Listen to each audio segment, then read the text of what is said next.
네, 시청자 여러분 안녕하십니까. 신고에서 주파수, 여러분들 주파수를 한번, 수익의 주파수 한번 맞출 수 있는 시간을 한번 가져볼 수 있도록 할 텐데요. 자, 오늘은 제가 지난번에 연준 스트레스 보고서, 금융안전보고서에 대한 관련된 내용을 간단하게 말씀드렸는데, 이제 이게 월요일 날 아마 공식화되면서 발표가 될 건데, 한국은행에서 발췌한 자료, 바로 한국은행, 그러니까 한국판 스트레스 테스트 보고서, 금융안전 보고서 관련된 부분들을 오늘 조금 비중 있게 한번 다뤄볼 수 있도록 할 텐데요.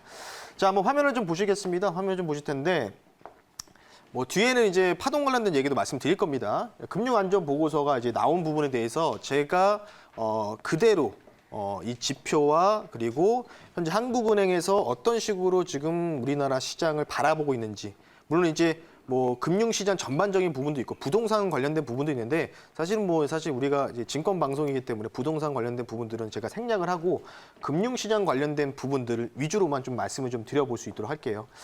자, 이제 처음으로 이제 나오는 화면이 바로 FSI라는 지수죠. 금융안정지수라는 부분인데, 일단은 여기서 좌변으로 보시면은 07년도, 08년도, 09년 때 무슨 일이 있었냐면 아실 겁니다. 전 세계적으로 글로벌 금융위기, 서브프라임 모기지 사태가 발생을 했었죠. 그러면서 이때 이제 이 금융안전지수 FSI가 굉장히 크게 급등이 나오는 결과가 나왔다. 이렇게 좀 보시면 되고, 지금 여기서 이제 이게 한국은행에서 그대로 나온 이 발췌한 자료인데, 이 빨간색 보세요. 빨간색이 이제 위기 단계고 파란색이 주의 단계입니다. 그러니까 여기 안쪽으로 좀 들어오면은 낫다라고 보는 거죠. 그러니까 실물 경기든 뭐 주식시장도 마찬가지라는 거겠죠.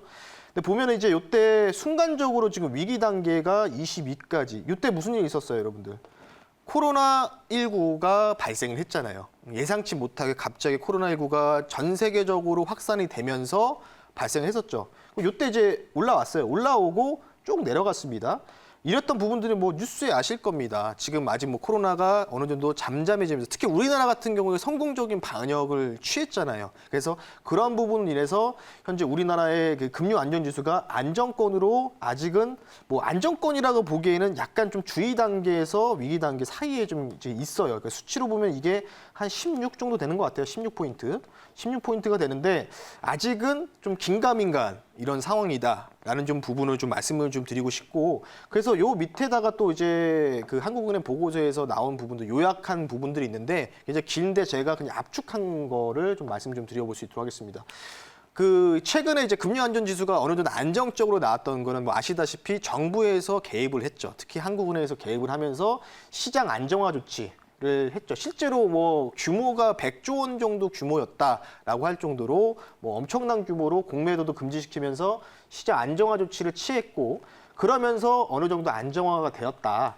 근데 중요한 거는 2차 유행이 전개 양상에 따라서 혹시나 모를 가능성들이 재현될 우려가 있다라고 명시가 되어 있었습니다. 두 번째는 이제 국내 증시, 그러니까 가계부채라든지 뭐 부동산, 뭐 기업에 대한 뭐 디폴트 가능성들이 뭐 여러 가지 있는데, 어차피 우리가 증권 쪽을 봐야 되니까, 주식 쪽을 봐야 되니까 우리나라 국내 증시 관련된 부분을 좀 볼 수 있는데, 국내 증시는 채권 자금, 뭐 여기는 뭐 RP 매입 자금도 포함되어 있겠죠. 순유입에도 불구하고도 최근 2달 동안에 외국인들의 50억 달러 규모로 순유출이 나타났다. 따라서 아직은 확실하게 유입이 되는 모습이 나오지 않고 있기 때문에 이런 자본에 대한, 국내 증시로 들어오는 자본의 유출입에 대해서 어느 정도 변동성을 확대될 수 있다. 이렇게 얘기를 했어요. 그렇다는 얘기는 이거를 이제 어떻게 받아들이느냐가 문제죠. 그러니까 변동성이 확대될 수 있다. 그러니까 변동성 장세가 나올 수 있다는 뜻입니다. 그러니까 시장이 여기서 안정적으로 커버를 하면서 올라갈 수도 있고, 안정이 된다면 그 얘기는 뭐예요? 외국인들이 들어오는 경우죠, 현물 시장에서. 근데 외국인들이 뭐 지금 뭐 들어오는지 모르겠네요. 제가 볼 때는 뭐 잠깐 한 2천원, 3천원 끼고 들어왔다가 단기적 트레이딩 하고 나가는지 모르겠는데, 어쨌든 이 변동성 구간이다.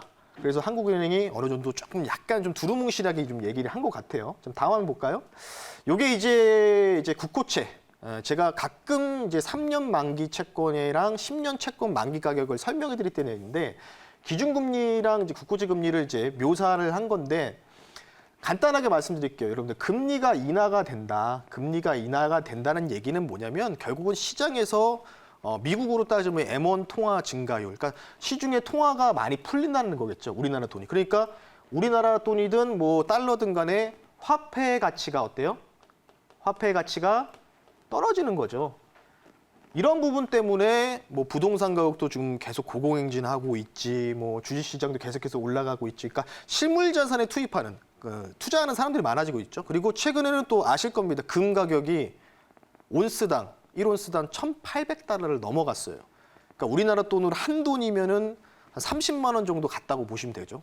예. 그러니까 엄청 좀 비싸졌다. 금도, 은도 마찬가지겠죠. 그러니까 실물 자산에 투입하는 사람들이 굉장히 투자하는 사람들이 많아졌기 때문에 이러한 기준금리, 국고채, 그리고 국고채도 같이 떨어지고 있어요. 채권의 가격도, 채권의 가격에서의 수익률을 주는 부분도 떨어지고 있어요. 그렇다는 얘기는 주식시장, 채권시장, 금시장, 원자재 모든 전반적인 자산에 어느 정도 계속해서 올라가고 있다. 그러니까 투자처가 마땅치가 않다는 거죠. 그런 부분들을 좀 보여드리기 위해서 한국은행에서 나왔던 국고채 금리에 대비한 부분도 좀 말씀드렸고, 요게 이제 좀 제가 중요한 부분을 좀 말씀드리는데, 이제 신용 스프레드 추이입니다. 이게 이제 회사채, 금융 관련된 이제 캐피탈이라든지 뭐 이제 신용 카드사 관련된 부분이겠죠. 그러니까 이제 빚이 얼만큼 증가를 하고 이에 대해서 어느 정도 스프레드 차이가 나느냐, 이격의 차이가 나느냐인데, 사실 뭐 여기 보시면은 여기 위에가 이제 회사채 A 마이너 등급, 예, A 마이너 등급이고 좀 어렵죠. 그러니까 조금 뭔가 회사채가 좀 그냥 딱 쉽게 설명해 드리면 회사채가 A 마이너고 A 마이너다 뭐 이렇게 나와 더블 A 마이너다 이렇게 돼 있는데 어느 정도 사실 정크본드는 이제 B 등급으로 들어가는 애들, 그러니까 더블 B, 트리플 B라고 하죠. 트리플 B 등급이 이제 정크본 들어가고 이렇게 쓰레기 뭐 채권이라고 표현을 하죠. 근데 이제 A 등급이 뭐냐면은 어느 정도 그래도 감당할 수 있는 이제 능력이 되는 회사채 이렇게 좀 보시면 될 것 같은데, 이제 지금 이제 A 등급이면 통상 이제 대기업들입니다. 대기업들이고 아마 뭐 이제 B 마이너, 뭐 더블 B 이런 종목들은 회사들은 대부분 이제 중소기업들을 볼 수 있는 거겠죠. 근데 이제 사실은 이게 이제 안정적으로 사실 좀 이렇게 흘러갔죠. 흘러가다가 코로나19 팬데믹이 나오면서 이에 대한 회사채에 관련된 스프레드가 굉장히 많이 증가를 했습니다. 거의 뭐 고공행진을 했죠. 그리고 이때 뭐 했냐면은 정부에서 채권 안정 펀드를 가동을 했습니다. 4월 초에. 예, 4월 초에 가동을 해서 어떻게 됐어요? 그러면서 요게 상승을 이어지는 추세를 어느 정도 꺾이면서 이제 조금 안정화 단계로 들어가고 있죠. 그러니까 지금 이게 이제 6월 기준까지, 그러니까 지금 7월이잖아요. 6월 기준으로 상반기 기준으로 좀 얘기 나오고 있는데 아직 지금 이 스프레드 차이가 굉장히 좀 넓게 형성이 되어 있습니다. 그러니까 언제든지 좀 촉발될 수 있는 가능성들도 우리가 배제하면 안 되겠죠. 다음 한번 볼게요. 그래서 요 관련된 부분에서 이제 코멘트를 한국은행에서 남겼는데 마찬가지죠. 코로나19 확산 때문에 기업들이 좀 많이, 그러니까 실물 경기에 많이 타격을 받았잖아요.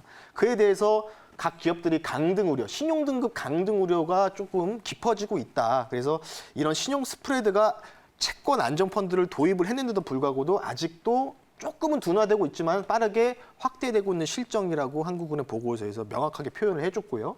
그리고 추가적으로 이제 채권 안정 펀드, 채권 안정 펀드 관련돼서 확대 추세가 둔화되고 있는데, CD 금리가 이제 뭐냐면 여러분들 아시다시피 시장 조성 금리, 그러니까 시장에서 조달하는 금리죠. 그러니까 우리가 실제로 예금 증서를 발행해서 맞는 금리를 말하는 거니까 실제로 우리가 통장에 넣었을 때 금리 관련된 부분이거든요. 이 CD 금리, 기준 금리와의 스프레드가 현재 글로벌 금융위기 08년도 이후에, 당연히 08년도 때는 전반적인 뭐 금융시장의 미국의 금융시장이 붕괴되다 보니까 그에 대한 위험 때문에 굉장히 높았는데 그 다음으로 가장 높은 수준으로 확대가 되었다. 뭐 이렇게 좀 표현을 했어요. 그래서 한국은행에서 아마도 지금 혹시나 모를 가능성을 대비해서 이런 얘기를 좀 한 것 같거든요. 그러니까 우리나라가 사실은 기초통화국이 아니잖아요. 기초통화국이 아니기 때문에 한국은행에서 사실 우리가 뭔가를 조치를 취할 수 있는 부분이 이제는 제가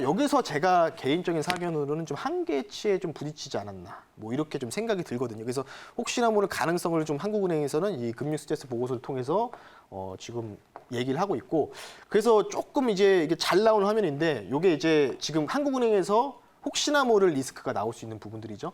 예. 그래서 재차 코로나가 이제 2차 유행이 나왔을 때, 2차 유행이 나왔을 때, 2차 셧다운이 다시 진행됐을 때 당연히 글로벌 주가는 하락이 나오겠죠. 그럴 때 지금 뭐 아시다시피 운용사에서 문제가 많잖아요. 펀드 문제가 많은데 ELS 아실 겁니다. 굉장히 고위험 상품이죠. ELS가 뭐냐면 예를 들어서 이거예요. 2,300에서 2,000포인트 안으로 6개월 안에 요 사이에 들어오면은 수익을 몇 프로 주겠어. 그러니까 타겟을 설정해서 그 바운드리에 노는지 안 드는지를 체크하는 이 펀드가 ELS라는 상품인데 이에 대해서 증권회사의 마진콜, 증거금 부족 사태가 나올 수 있는 가능성들이 증대가 되고 있다. 이런 부분들이 리스크를 뽑아줬고 여기 보시면 이제 PF-ABCP라는 게 있는데 이게 뭐냐면은 자산담보 기업 어음이라고 해서 어렵죠. 그냥 CP, 기업 어음이에요. IMF 때 여러분들 경험해보셨잖아요. 어음이 뭐 휴지 조각 됐다, 뭐 이런 얘기 많이 들으셨잖아요. 어음이, 기업의 어음이 어느 정도 차환을 할 수지에 대해서 조금 의문이 든다. 요렇게 좀 보고 있고, 뭐 MMF는 뭐 RP 매입 관련된 부분에서 여러분 뭐 많이 아실 것 같아요. RP 매입 관련된 부분이기 때문에 그거를 좀 그냥 간단하게 좀 보시면 될 것 같고, RP 매입이 축소되는 부분들. 제가 이제 월요일 날 그러니까 제가 볼 때는 뭐 월요일 날까지 시장이 좀 버틸 것 같아요. 뭐 미국 시장 크게 무너지지 않나 버틸 것 같은데 버티다가 이게 지금 RP 관련된 부분들이요. 월요일 날 또 한국은행에서 또 발표를 합니다. 채권과 연계된 RP 매입 규모가 나오는데 정확하게 제가 아직은 이게 아마 내일 아마 발표 나올 것 같은데 좀 역대 최고 규모라고 하거든요. 그래서 아마 뭐 뉴딜 정책 발표까지 좀 더불어서 나온다면은 아마 월요일 날 시장이 어느 정도 조금 더 상승이 나왔다가 그때부터 조금 재료 소멸로 뭔가 하락이 나올 수 있을 가능성이. 그래서 유동성이 약화될 수 있다. 이런 부분들까지 여러분들 좀 체크를 하시면 될 것 같다라고 좀 말씀 좀 드리고 싶고요. 그래서 뭐 지금 한국은행에서 또 발췌한 자료 또 추가적으로 말씀드리면 이게 이제 주요국들의 PER, PBR 이 관련된 부분인데 우리나라가 여기에 있어요. 네, 맞습니다. 주가 굉장히 싸요. 그러니까 다른 타 국가들 대비해서 여기 이제 아시아 신흥 국가거든요. 중국이 지금 한 이 정도 있고 중국 대비해서 싸요. 우리나라 지금 쌉니다. 예, 선진국 대비해서도 미국 대비해서 싸죠. 미국도 지금 뭐 퍼가 20배가 넘어갔으니까 굉장히 싼 흐름을 보여주고 있어요. 싸니까 사야 된다. 맞습니다. 싸니까. 예, 이걸 보고 싸니까 사야 된다라고 생각할 수 있겠죠. 근데 저는 한 가지 더 보여드릴게요. 제가 지난번에 인버스 말씀드려서 이게 말씀드렸잖아요.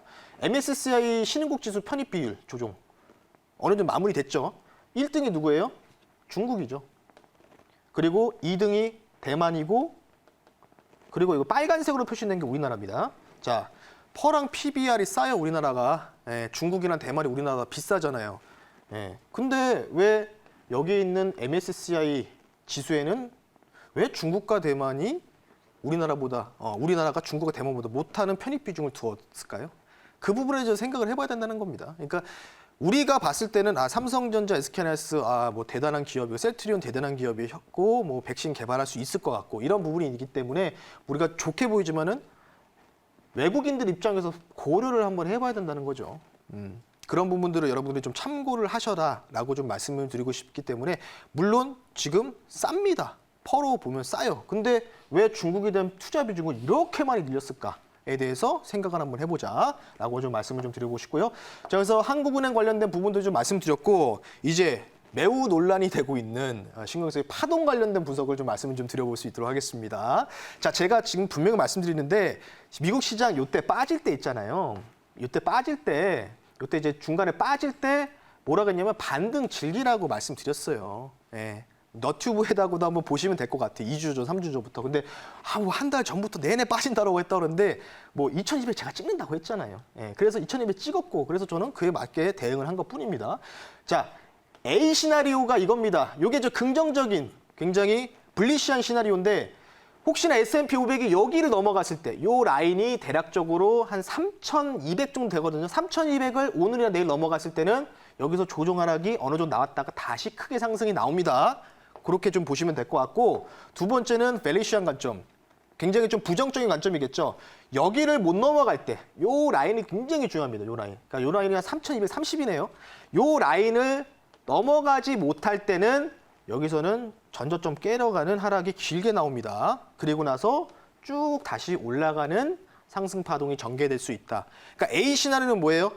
S&P 500이 이전에 최근 한 달 전에 전고점을 넘어갔을 때가 긍정적인 시나리오. 그때는 조정이 어느 정도 조금밖에 안 나오고 쭉 올라갈 텐데 만약에 여기를 안 넘어간다면 여기까지 깨지는 거를 고려를 하셔야 된다. 파동상으로.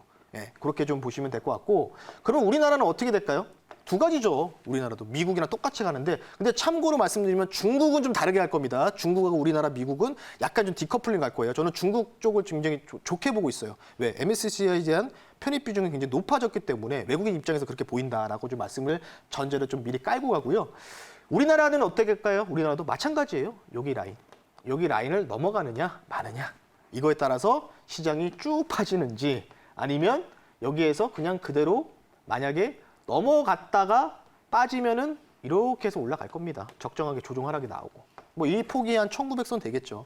예, 그렇게 좀 보시면 될 것 같고. 그래서 우리나라도 S&P 500 기준으로 A 시나리오, 긍정적인 시나리오냐 아니면 B 시나리오, 부정적인 시나리오냐 이쪽으로 여러분들이 좀 파동상으로 제 개인적인 사견을 말씀드렸기 때문에 그 부분들을 여러분이 참고를 하셔서 S&P 500 이전에 전고점 넘어가는지 여부를 보시면서 여러분들이 투자 판단에 한번 도움이 되셨으면 좋겠습니다. 자, 신광소의 주파수는요, 여러분 한 달 전 자료부터 있기 때문에 그거를 좀 쭉 보시고 나서, 저는 계속 하락을 얘기한 게 아니고 올라갔다가 떨어진다라고 말씀드렸기 때문에 그 부분을 참고하시면 좋을 것 같고요. 자세한 부분들은 시간 관계에서 여기 정도로 마무리하고 내일 제가 무료 방송 MBN골 사이트에서 오후 4시 30분에 진행을 합니다. 거기에서 또 추가적인 설명들, 한국은행 관련된 부분들 시간 관계에서 짧게밖에 제가 말씀 못 드렸기 때문에 그와 관련된 세부적인 내용들 궁금하시면 내일 오후 4시 30분에 MBN골 사이트에서 신광선 매니저 찾아주셨으면 좋겠습니다. 자, 저는 이번 주 마지막 시간 여기서 마무리하고요. 다음 주에 다시 또 이 시간에 찾아뵐 수 있도록 하겠습니다. 감사합니다.